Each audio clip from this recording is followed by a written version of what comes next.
fisheries. And for the climate change, I think Pak Adit already covered on the mitigation side of climate change. But we also do some ecosystem-based adaptation measures in the marine realm in Indonesia. These three big themes are attached to a good picture, I hope. The fish, the clownfish, the other one. But what I want to say, do they look happy? Do you think that the fish look happy? Oh yeah. I think they look happy. Yeah.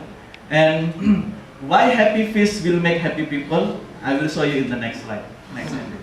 I will take you now to one site where I think not more. Yeah, just one more. I'll take you to one site. Wait, Andy. I'll let you know when to zoom in. Where we work in our marine activities, and I want to know whether stop. I will catch one.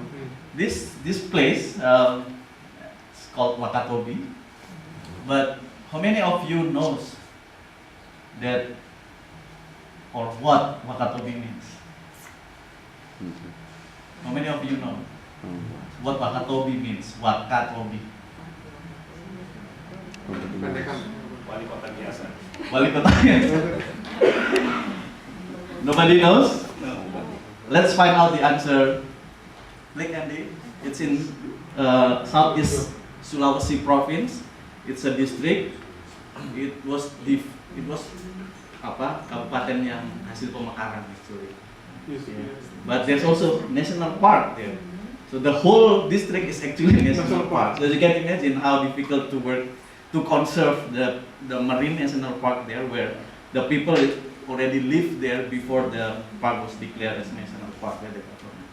But we managed to work with the government and the people. One more, Andy. One more zoom in. Any clue why it is called Wakatobi from this current map that I'm showing you? Sorry? I think it's not readable, but anyone knows?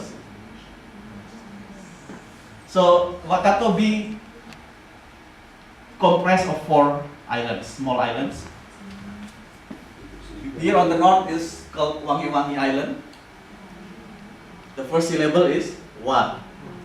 The second island, Kaledupa. The first syllable is Ka. The third one, I'm sorry, Uncle Google doesn't know what is the name of this island. Call it Tomia. So the first syllable is To, and the last one on the far south is Binongko. Binongko, so B. So now you know, right? Wakatobi stands for Wangi-Wangi, Kaledupa, Tomia, and Binongko.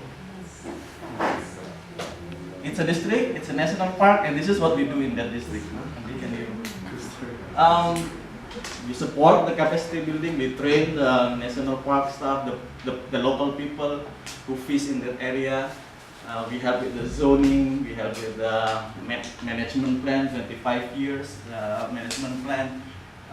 We work with the surveillance, because we need to patrol, and it's not the NC's authority to do the patrol, because it's the government, but we help the government. We have the national park here, and I was able to see the crystal clear water in front of the house the beach where I stay, in front of the office there.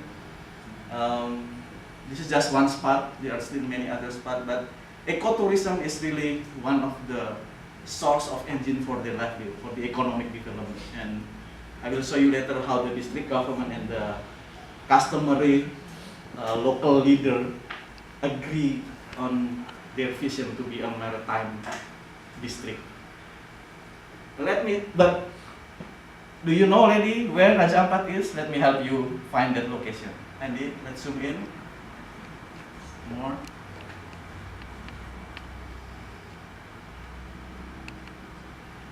One more. Yes. You have seen, right?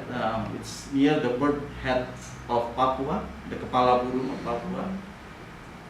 This is Sorong is here. So if we go to Raja Ampat, we have to fly to Sorong. These are Raja Ampat, and we work in these two islands, Kofiau and Misol. I mentioned before our partnership with Conservancy International and WWF. They work in other islands in Raja Ampat, so like Waigeo, like Salawati, but we focus on Kofiau and Misol Island. What we do there is basically almost the same with the other sides. We do these things, but look at how the diversity in that area provides. It's the world's most diverse coral reef. It has approximately 1,400 reef fish species, and the number is still counting. And we work in partnering, doing demonstration on the street, but we want to collaboratively working with all relevant stakeholders. We want to know the gap in the capacity that they have, and we want to fill in that gap. That's why we want to be a non-confrontational organization. But we are also science-based organization. Our scientists all over the world is how many? 500 scientists in the world, and they all work to make sure that all the methods, concepts that we apply on the ground, they are all best practices. They are internationally tested, and they can be replicated elsewhere. And with these two approaches that I just mentioned, we believe that the Nature Conservancy in Indonesia is well placed to provide what our local partners need.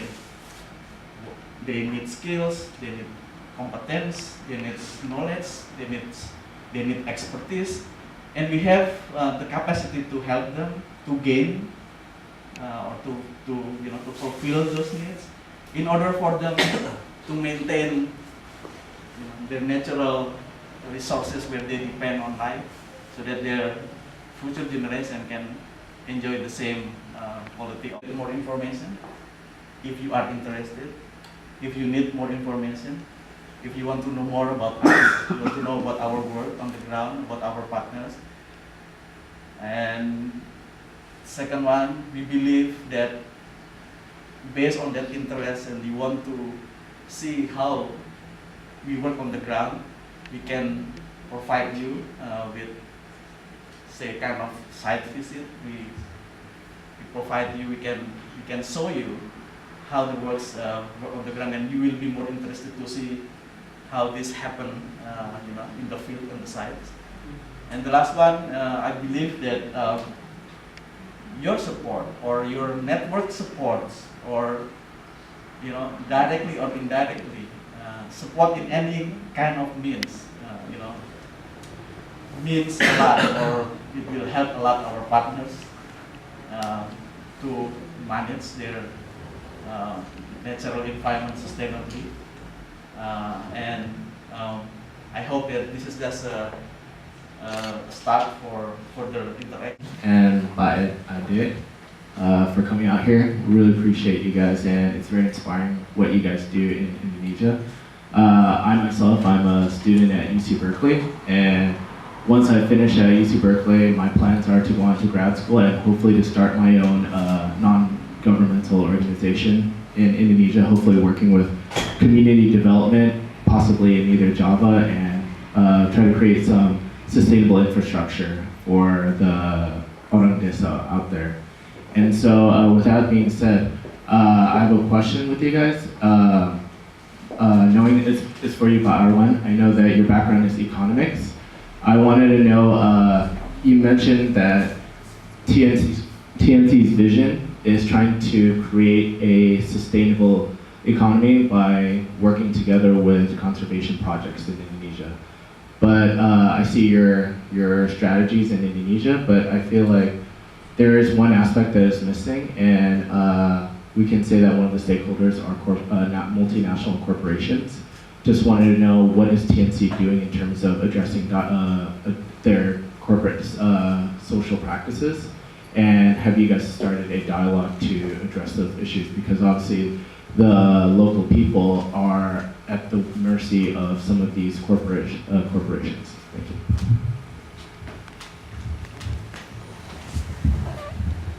Thank you for the question. I forgot your name. Obed. Obed. It's very good question, and it's really basic factor that conservation is always discussed and debate. It's how the companies, the private sector, multinational companies